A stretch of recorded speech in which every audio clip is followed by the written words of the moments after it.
کے درمیان فرق کو پیدا کرتا ہے۔ اس لیے نماز کو اپنی زندگی کا جز بنا لیں، اور نماز ہماری ساری مشکلوں کو حل کرنے والا ہے۔ میں بتاتا چلوں آپ کو کہ فضائل اعمال کے اندر ایک واقعہ لکھا ہے کہ ایک مسافر تھے، وہ سفر پر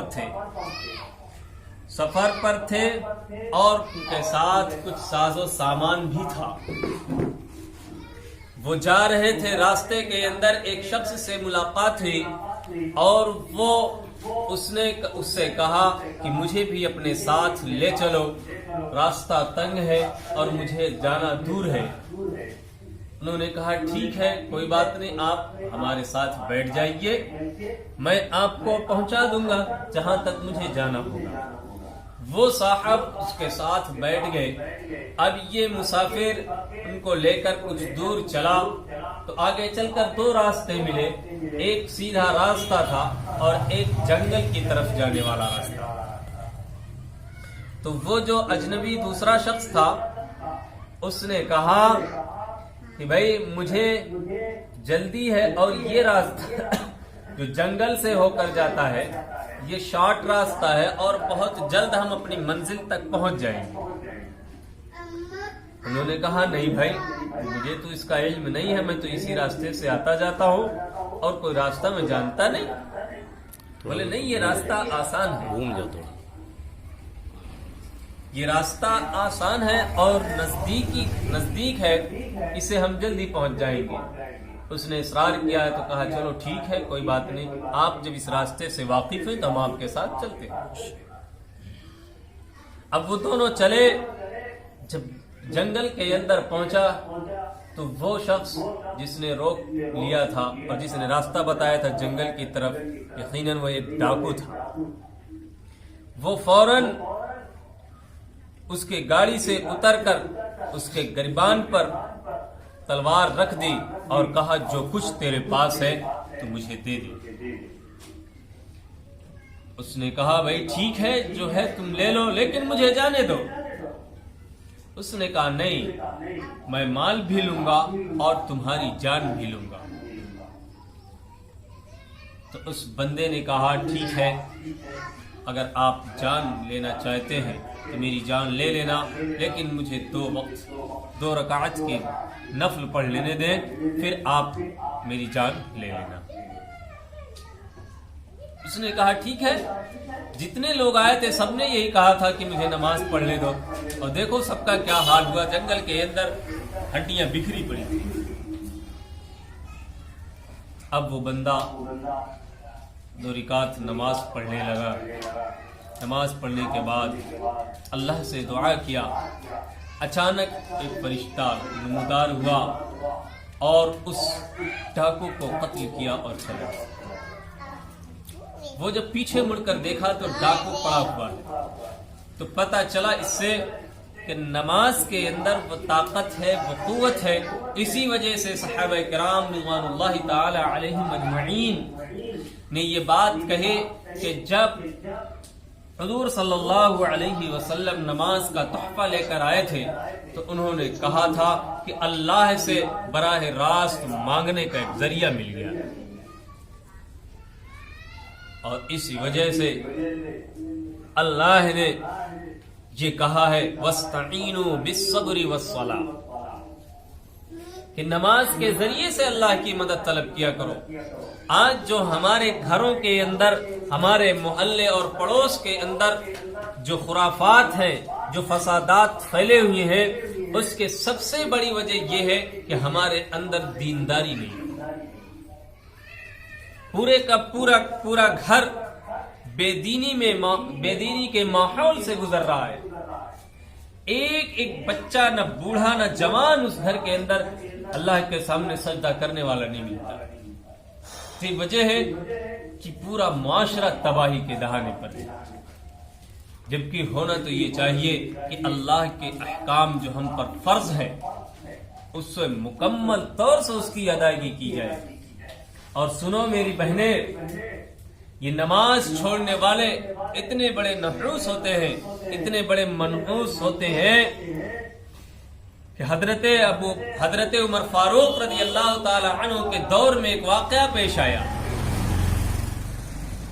کہ ایک بوڑھی عورت تھی، وہ کہیں جا رہی تھی اور اس کے ساتھ تیل تھا، وہ تیل زمین پر گر گیا۔ دیکھیے کتنا منحوس ہوتا ہے بے نمازی، وہ تیل زمین پر گرا اور زمین نے اسے جذب کر لیا۔ وہ بڑھیا پریشان، اس نے کہا تیل تو مجھے یہی چاہیے، جو تیل میرا گرا ہے وہی تیل مجھے چاہیے۔ یہ بات ہوتے ہوئے خلیفہ راشد حضرت عمر فاروق رضی اللہ تعالی عنہ تک پہنچی۔ انہوں نے ایک پرچی لی، اس پر کچھ لکھا اور کہا کہ جاؤ یہ پرچی وہاں پر رکھ دینا جہاں پر بڑھیا کا تیل گرا ہوا، اور وہ گئے، ایسا ہی انہوں نے کیا، اس پرچی کو وہاں پر رکھ دیا۔ اور رکھنا تھا کہ زمین نے وہ تیل سب اگل دیا، جو جذب کی ہوئی تیل تھے وہ سارے کے سارے تیل زمین نے باہر اگل دیا۔ لوگ حیران ہو گئے کہ کیا بات ہوئی، پرچی زمین پر رکھے اور تیل باہر۔ لوگوں نے کھول کر اس پرچی کو دیکھا تو اس میں کیا لکھا ہوا تھا؟ اس میں لکھا تھا، اے زمین، اگر تو اس بڑھیا کا تیل واپس نہیں کرتی ہے تو میں تیرے اندر بے نمازی کو دفن کر دوں گا، نماز نہ پڑھنے والے کو دفن کر دوں گا۔ ایک بے نمازی سے زمین کانپتی ہے، وہ تیل جو جذب ہو گیا تھا اسے باہر نکال دے، صرف اس بنا پر کہ ہمارے اندر کہیں ایسا نہ ہو کہ بے نمازی دفن ہو جائے۔ اور آج ہم تو چاروں طرف سے بے نمازیوں کے درمیان گھرے ہیں، بلکہ ہم خود نماز سے غافل ہو گئے، ہمیں نماز کی پرواہ نہیں ہوتی، ہمیں خیال نہیں آتا کہ یہ اللہ کا فرض ہے، اللہ نے ہم مسلمانوں پر فرض قرار دیا ہے، یہ کھانے اور پینے، اوڑھنے اور پہننے سے کہیں زیادہ ضروری ہے۔ لیکن اس ضرورت کو، اس ضروری چیز کو ہم طاق میں رکھ دیتے ہیں، دنیا کی ساری ضرورتوں کو ہم پوری کرنے میں لگ جاتے ہیں، اور پھر ہم یہ کہتے پھرتے ہیں کہ وقت نہیں ملتا نماز پڑھنے کے لیے۔ کیوں وقت نہیں ملتا؟ اس کے لیے وقت نہیں ملتا جس نے ہمیں 24 گھنٹے کا پورا وقت دیا، ہم اسی کے لیے 10 منٹ نہیں دے سکتے۔ 24 گھنٹے میں 1 گھنٹہ اس رب کے سامنے سر نہیں ٹیک سکتے جس نے ہمیں اتنی بڑی زندگی عطا فرمائی۔ اگر وہ ہم سے حساب لے گا، کیوں آتا ہے کہ سب سے پہلے محشر کے دن نماز کے بارے میں پوچھو، ہم نے نماز کی مکمل ادائیگی کی یا نہیں کی؟ کیا ہم اللہ کے اس عطا کردے فریضے سے منہ موڑ لیے تھے؟ ہم کیا جواب دیں گے؟ اس لیے میری ماں اور بہنوں سے گزارش ہے کہ نماز کو کبھی بھی نہ چھوڑے، الا ایک کوئی مجبوری ہو۔ جب نماز فرض ہے تو اس کی ادائیگی لازم ہے، اگر نماز کو ترک کر دیا تو یقیناً گویا کہ پورا گھر برباد ہو گیا۔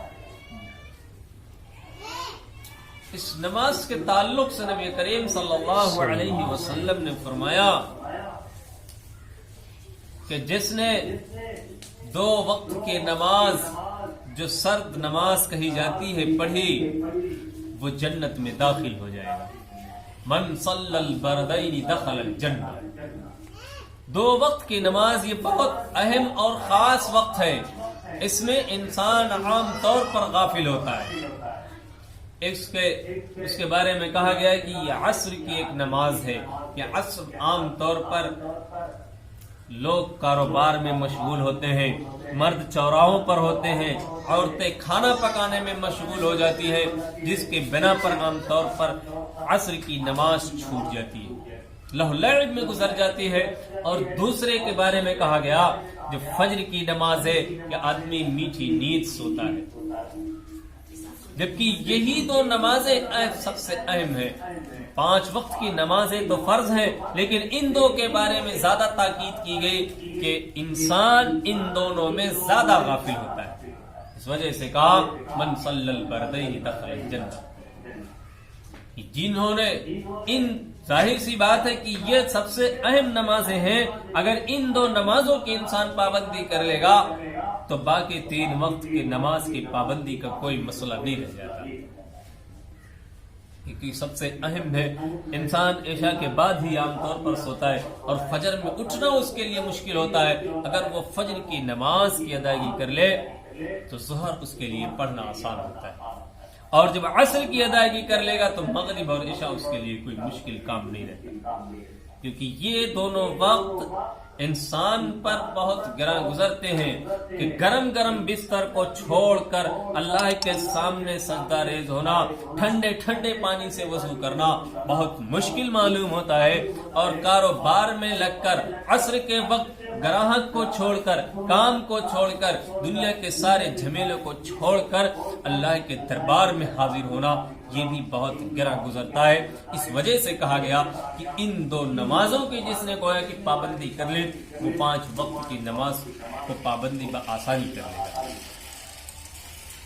اس لیے میری گزارش ہے اپنی ماں اور بہنوں سے کہ نماز کو کبھی نہ چھوڑیں، آپ کام کو تھوڑا آگے پیچھے کر لیں، لیکن کام کو، نماز کو اپنے وقت پر ادا کریں، اس میں کوتاہی نہ کریں، اس میں ذرہ برابر بھی کسی چیز کی کمی نہ کریں، اس میں سستی اور کاہلی کی گنجائش بالکل نہ رکھیں۔ اگر ایسا کر لیں گے تو انشاءاللہ دین کے اور دوسرے مسائل پر عمل کرنا آسان ہوگا، کیونکہ یہ بنیادی مسائل میں سب سے پہلے ایمان کے بعد نماز کا درجہ ہے، اس وجہ سے نماز کی جب ادائیگی ہوگی تو اسلام کی جو اور بنیادی چیزیں ہیں اس پر بھی عمل کرنا آسان ہوگا۔ اللہ مجھے بھی اور آپ کو بھی کہنے سننے سے زیادہ عمل کی توفیق مرحمت فرمائے، آمین۔